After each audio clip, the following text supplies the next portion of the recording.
Hi hello నమస్తే అండి. Welcome back to our channel. ఈరోజు వీడియోలో నేను శ్రీరామనవమి పండుగ కోసం ఆ శ్రీరామచంద్రమూర్తికి ఎంతో ఇష్టమైనటువంటి చలిమిడి వడపప్పు పానకం వీటిని ఎలా తయారు చేసుకోవాలి అనే విషయాన్ని వీడియోలో అయితే క్లియర్గా చూపిస్తానండి. వీడియోని ఎవరు కూడా ఎక్కడ కూడా స్కిప్ చేయకుండా చివరి వరకు చూడండి. అలాగే మన ఛానల్ని ఎవరైనా ఫస్ట్ టైం చూస్తూ ఉంటే ప్లీజ్ తప్పకుండా సబ్స్క్రైబ్ చేసుకోండి. ఆ శ్రీరామచంద్రమూర్తికి ఈ చలిమిడి వడపప్పు పానకం అంటే చాలా ప్రీతి అండి. అందుకని తప్పనిసరిగా శ్రీరామనవమి రోజున వీటిని అయితే స్వామివారికి నివేదించాలండి. ఇక్కడ మీకు ఒక ముఖ్య విషయం అండి, నేను శ్రీరామనవమి పండుగ కోసం కొన్ని వీడియోలను అయితే ఛానల్లో పోస్ట్ చేశానండి. ఎవరికైనా ఇంట్రెస్ట్ ఉంటే వాటి లింక్స్ అయితే నేను ఇక్కడ డిస్క్రిప్షన్ బాక్స్ లో ఇస్తానండి, చూడండి. ఈ చలిమిడి వడపప్పు పానకం ఆచారం సాంప్రదాయ ప్రకారమే కాకుండా ఆరోగ్యపరంగా కూడా వీటి వల్ల మనకి చాలా ఉపయోగాలు అయితే ఉన్నాయండి. వాటిని కూడా ఈ వీడియోలో అయితే తెలుసుకుందాం. అయితే ముందుగా మనం ఇక్కడ చలిమిడిని ఎలా తయారు చేసుకోవాలో చూపిస్తున్నానండి. ఈ చలిమిడిని మనం తయారు చేసుకోవడం కోసం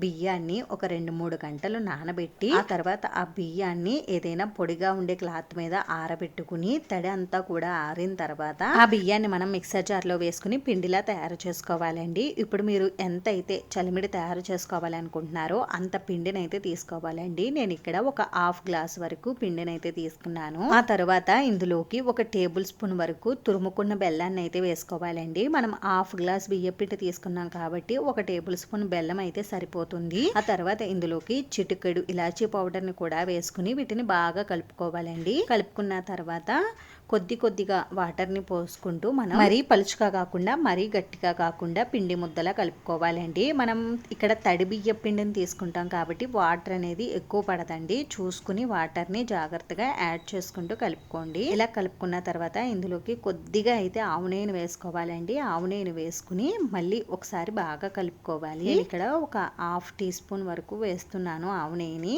ఇలా ఆవు నెయ్యి కూడా వేసుకున్న తర్వాత బాగా కలుపుకోవాలండి. కలుపుకుని చిన్న పిండి ముద్దలు అయితే చేసుకోవాలి.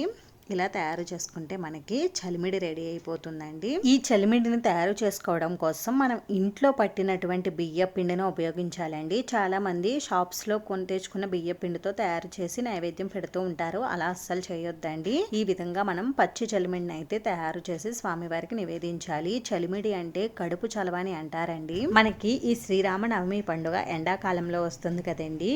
ఈ ఎండాకాలంలో ఈ చలిమిడిని మనం స్వీకరించడం వల్ల మన శరీరానికి చలువ చేసి ఆరోగ్యంగా ఉంటామని అంటారండి. ఇప్పుడు వడపప్పును ఎలా తయారు చేసుకోవాలో చూపిస్తానండి.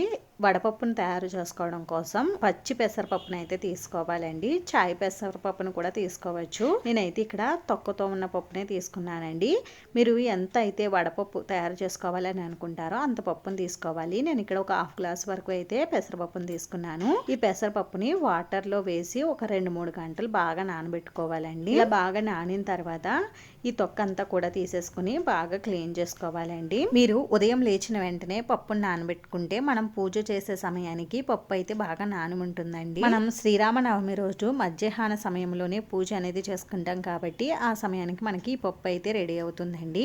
ఇలా పప్పుపై ఉన్న తొక్కనంతా కూడా నీట్ గా క్లీన్ చేసేసుకున్నానండి. ఇప్పుడు ఈ పప్పుని ఏదైనా ఒక బౌల్లోకి వేసుకుంటున్నాను. చాయ్ పెసరపప్పుని తీసుకుంటే 2-3 సార్లు వాష్ చేసేసుకుంటే సరిపోతుందండి. తొక్క తీయవలసిన పని ఉండదు. ఈ వసంత ఋతువులో శరీరంలో ఉన్న వేడిని తగ్గించడానికి ఈ పెసరపప్పు చాలా ఉపయోగపడుతుందండి. అలాగే జీర్ణక్రియను కూడా బాగా మెరుగుపరుస్తుంది. అలాగే దేహ కాంతికి జ్ఞాన అభివృద్ధికి కూడా బాగా ఉపయోగపడుతుందండి. ఇంకా ఈ ఎండాకాలంలో వడదెబ్బ తగలకుండా కూడా ఈ పెసరపప్పు అయితే ఉపయోగపడుతుందండి. అందుకనే ఈ ఎండాకాలంలో తప్పనిసరిగా పెసరపప్పునైతే తీసుకోవాలండి. ఇప్పుడు ఈ పెసరపప్పుని నేను ఈ గిన్నెలో అయితే వేసుకుని పెట్టుకుంటున్నానండి. ఇప్పుడు పానకం ఎలా తయారు చేసుకోవాలో చూపిస్తానండి. పానకం తయారు చేసుకోవడం కోసం ఒక గిన్నెను తీసుకుని ఈ గిన్నెలోకి 2 గ్లాసుల వరకు మంచినీటిని అయితే వేసుకోవాలండి. మీరు ఎంత పానకం అయితే తయారు చేసుకోవాలి అని అనుకుంటారో అంత వాటర్ని అయితే తీసుకోవాలండి. ఆ తర్వాత ఈ వాటర్ లోకి మనం ఇక్కడ 2 గ్లాసుల వాటర్ని తీసుకున్నాం కాబట్టి 1/2 గ్లాస్ వరకు బెల్లం తురుముని తీసుకుంటే సరిపోతుందండి. వాటర్ లోకి బెల్లం తురుముని వేసుకుని బెల్లం అంతా బాగా పూర్తిగా కరిగే వరకు కలుపుకోవాలండి. బెల్లం కరిగిన తర్వాత ఇందులోకి చిటికెడు ఇలాచీ పౌడర్ ని చిటికెడు మిరియాల పౌడర్ ని వేసుకోవాలండి. వీటిని కూడా వేసుకుని ఒకసారి బాగా కలుపుకున్న తర్వాత ఇప్పుడు ఇందులోకి కొద్దిగా పచ్చకర్పూరాన్ని పానకాన్ని ఇలా మెదుపుకుని అయితే వేసుకోవాలండి. ఇలా వేసుకుంటే పానకం చాలా బాగుంటుందండి. ఈ విధంగానే పానకం అయితే తయారు చేసుకోవాలండి. ఈ పానకంలోకి కొద్దిగా సొంటి పొడిని కానీ లేదు అంటే చిన్న సొంటి ముక్కను కానీ వేసుకోవాలండి. వేసుకుంటే ఇంకా టేస్ట్ అనేది బాగుంటుంది. అలాగే ఈ పానకాన్ని మనం తీసుకోవడం వల్ల గొంతు సమస్యలు ఏవైనా ఉంటే అవన్నీ కూడా తొలగిపోతాయండి. ఈ పానకం అంటే శ్రీరామచంద్రమూర్తికి చాలా ప్రీతి అండి.